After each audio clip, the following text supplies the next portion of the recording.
Hello everyone, Tobin here. Today we're going to be talking about how I remix music. So grab your counterfeit Dead Mouse merch mugs and let's jump right into it.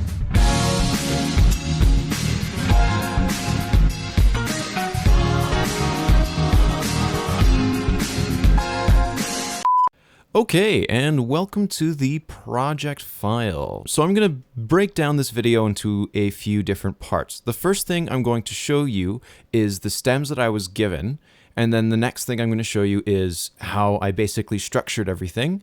Then I'm going to do the breakdown of what all the individual parts are, and then the final thing is about the mixing and mastering behind the track, so you can get an idea of my thought process and what I do. All right, stems. So what we're looking at here is just a blank project that I threw all the stems I got. I just threw them all in together. So they gave me a MIDI track, and then they have the main instruments from the melody. And then they have dry vocals from the whole track. Very different worlds. And that means that there's no extra effects on them, like this. Shy guy with a pretty girl. It sounds like there's some Very reverb different worlds. Shy. and some delay. This is the perfect amount for me to work with. So I had lots of fun just taking the vocals and doing what I wanted with them. Okay, so this is the arrangement up here of my track. I have my intro, verse, middle thing, drop, verse, bridge, drop, verse, outro. Now, all relatively standard stuff.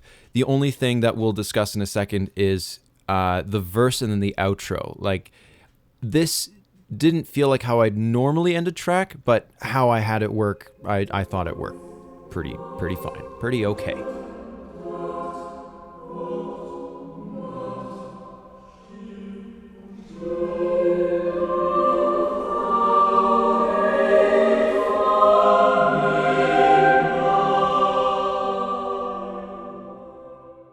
So we have my intro where it just has one of the main vocals. Oh yeah, this right here, all these tracks from here all the way down to here are all my vocal tracks. Let's see if I can change all their colors to make it easier to see. Let's make them yellow. So these are all my vocal tracks. And basically why it's so messy is I would take a vocal that I liked, put it there, and they're like, oh, okay, I want this doubled, and then I'm going to affect it this way. So then I just duplicate the track until it became a whole disorganized mess. But that's okay. So let's have a listen to the intro. Call it magic. Call it magic, call it love. Cause it don't make sense, but this chemistry between us got me high like helium. So I have my intro, and then I got a verse as the bass guitar comes in. It gets kind of funky. We're from very different worlds. Shy guy with a pretty girl. The energy is increasing. Now, one thing when I am doing remixes that I like to do is try and make something unexpected happen. Not necessarily as much as possible, but I just love the unexpected in music. So what I've done here in this middle bit after the verse is I have this marimba sound, and then the main vocal, and then just a little riser. It's like, what's going to happen? You have no idea. We got something cool. And then it goes into my super vibey drop. We got something cool. We're different, me and you. We got something cool. And I really enjoyed making this. The original instrument that I was using for this drop was this pad sound.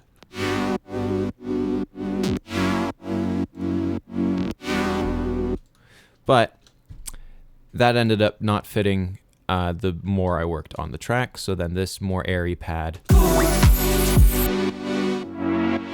did the trick. And then I got a bass here. I think this is the bass. Yep, simple bass. And here is the melody. So I have a piano sound from my synthesizer. Just nice little piano. And a pluck sound. And then I have this slidey sound. It's like a slidey music box. And layered together, I think it sounds really nice. Then down here, I got a simple drum pattern. I got nice crispy shakers. Then I got some panning hi-hats right here. And then I'm just going to add in the claps.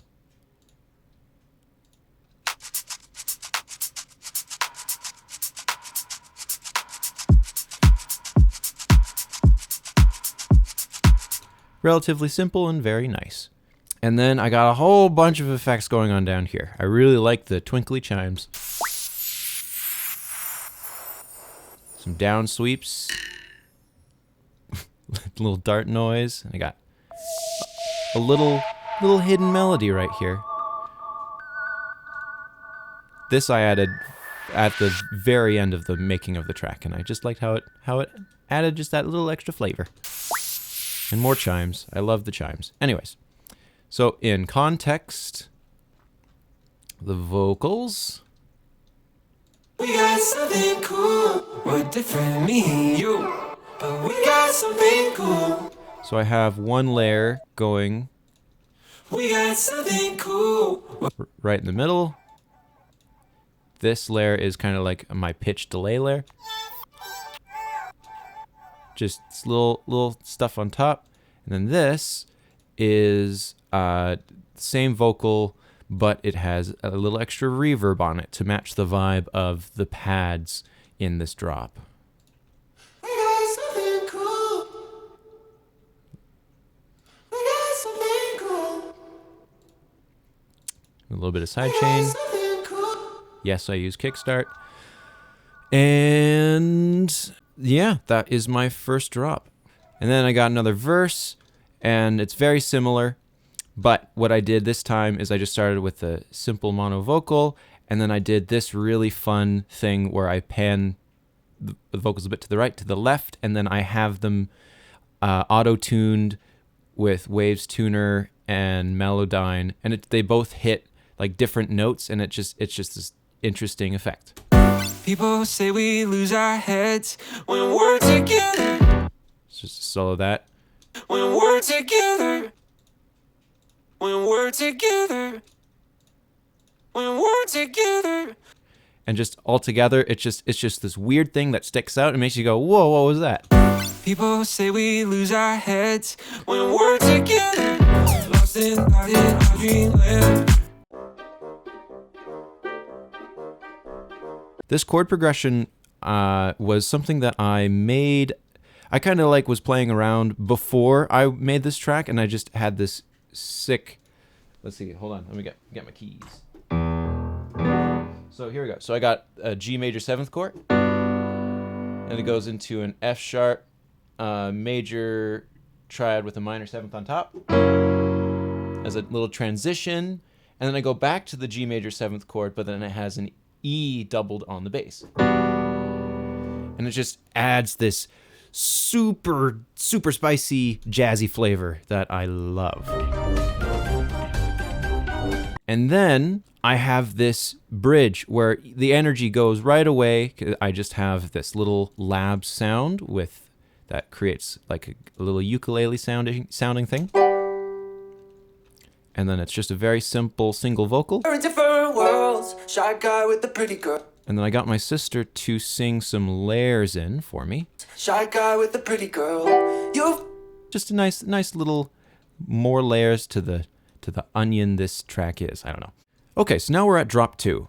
And drop 2 I wanted to make very different to drop 1. Where drop 1 was all kind of spacey, I want this to be a bit more in your face and detached sounding and jumpy. And I think I achieved the sound I was going for. I have the same vocals as before, except now with slightly less reverb, so it's not as spacey. We got something cool, we're different. Though there is still some delay on some things, but just slightly less spacey. Me and you, we got something cool. And over here for instruments, it's quite simple. I have this little pluck, arpeggio thing. Then I got this saw chord thing. It is a little basic. And again, this actually wasn't the original sound that I had. I had something that was a bit wigglier, but it became really hard to mix. So it's just like, all right, this sounds fine.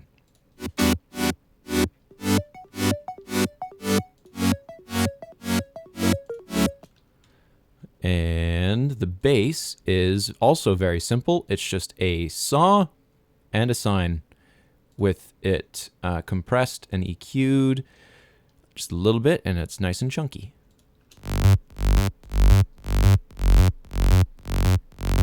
And then the drums are quite similar to the first drop. It's just there's this one sound that had reverb, and now I don't have it in here anymore. Oh, so I guess get rid of the effects.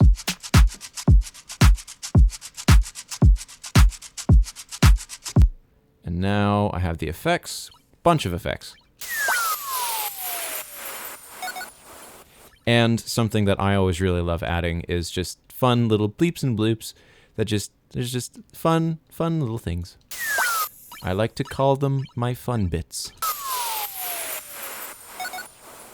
Bleep bleep. So when you listen in context, it sounds pretty, you can hear the little bleeps and bloops, and it's nice and fun. We got something cool, what's different, me and you. We got something cool.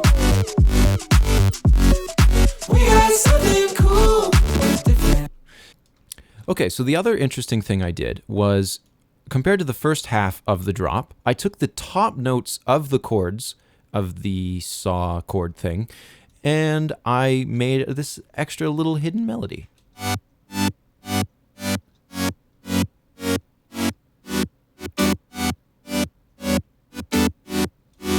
And it's just those little details like that I always like to add. Okay, and now for the final verse and the outro. So the verse is pretty much the same as the other ones, except because we're getting to the end of the song, I just wanted to reduce the energy by taking out the bass guitar, but to still keep that rhythm and funk to it, I played around with the MIDI notes of the piano, and I added these groovy bass notes. You can hear more so over here. We're from very different worlds. Shy guy with a pretty girl. And it just added the groove that it needed.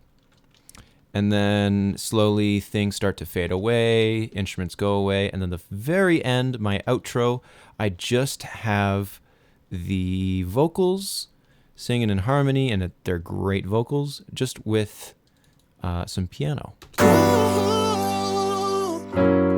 We got something cool. We got.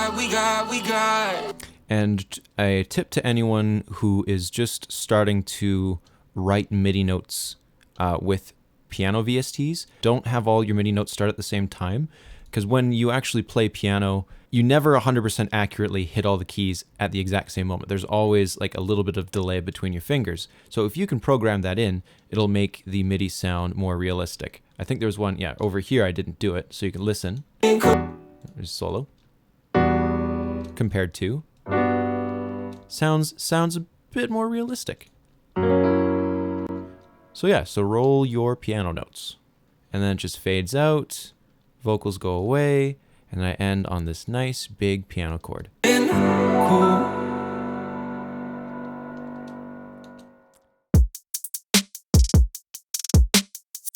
All right, let's talk mixing and mastering. So the mixing for this track is pretty straightforward. I kind of mix as I go, and I'm not really going to go into too much depth for like what I did for everything. That would take way too long, but some basic stuff to keep in mind is cut off the low end of things so that no accidental lower frequencies get through, so that your basses have more room to breathe. For the side chain, for that effect, I used, as I said earlier in the video, I used Kickstart. I play around with the mix for when I want things to be sidechained and things to not be sidechained. So this is an example. Here's just an audio track, and this line is showing it being off, and when it goes up here, the sidechain activates, and you'll be able to hear the side chaining effect. We got something cool. We got something cool. We got something cool. We're different, me and you. This one is a little bit more slight, but if I was to pull it up all the way, now have another listen. We got something cool. We're different, me and you. And you can kind of hear it more now, especially if I change the preset. We got something cool. So when you use that, there's room for your kick. Nice. Now, the last mixing thing that is of interest to me that I want to talk about is how I dealt with some of the vocals in this track.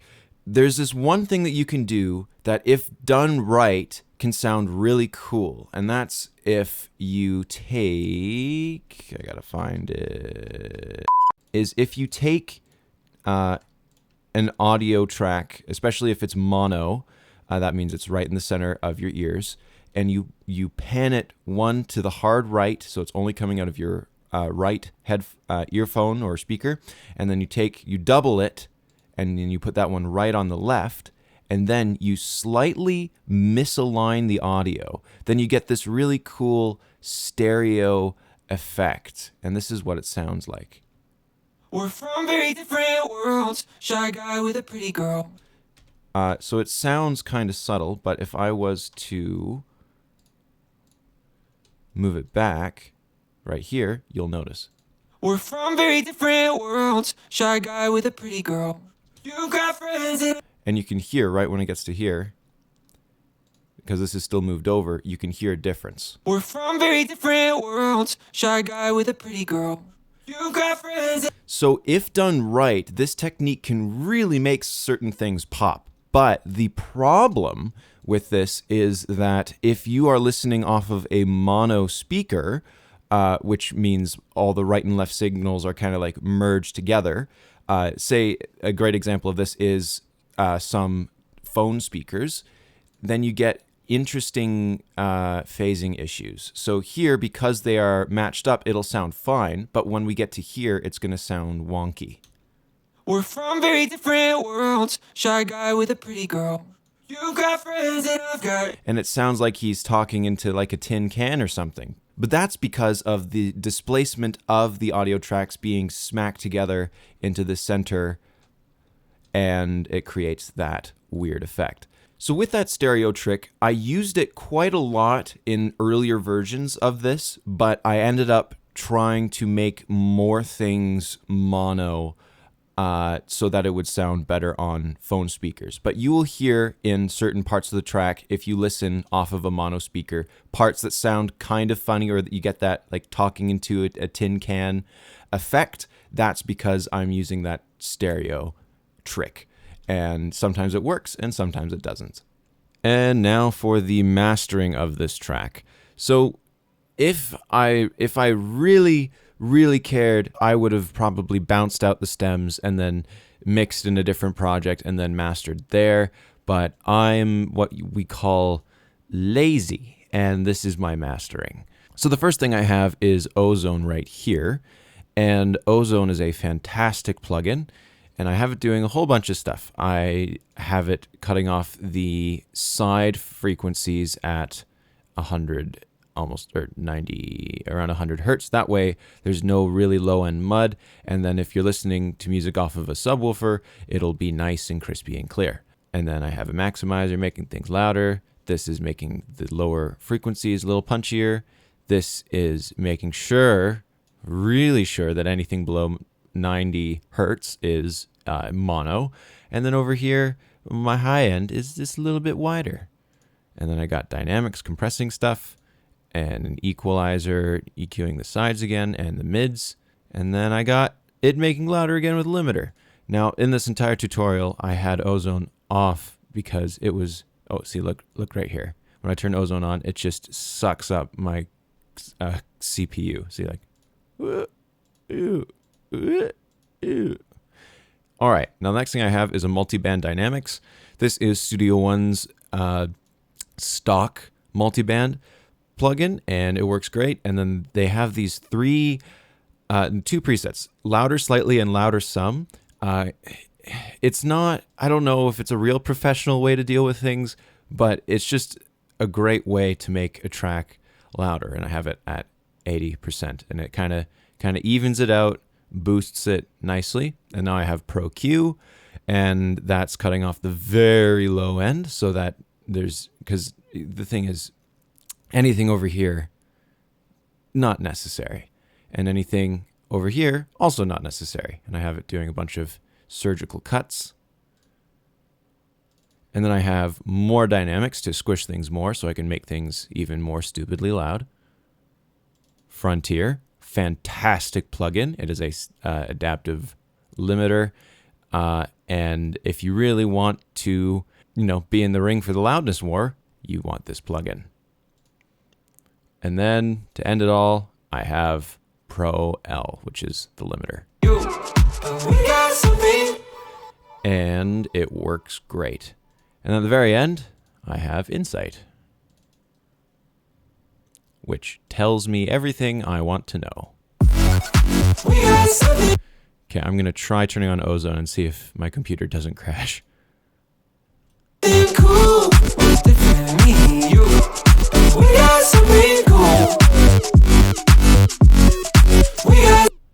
There you go. Yay, my computer didn't crash. That's a good thing. But you can see my track is maybe even a little bit too loud.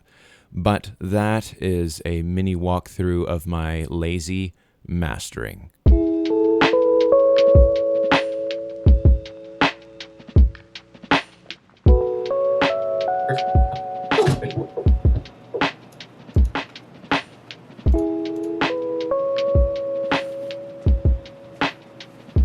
You're still here?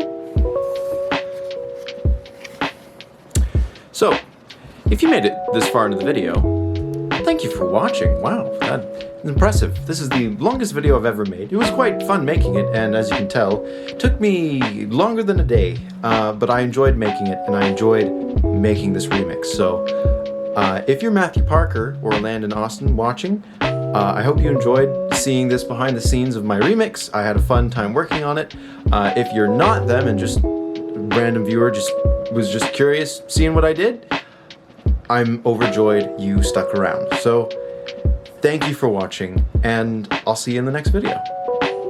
Bye.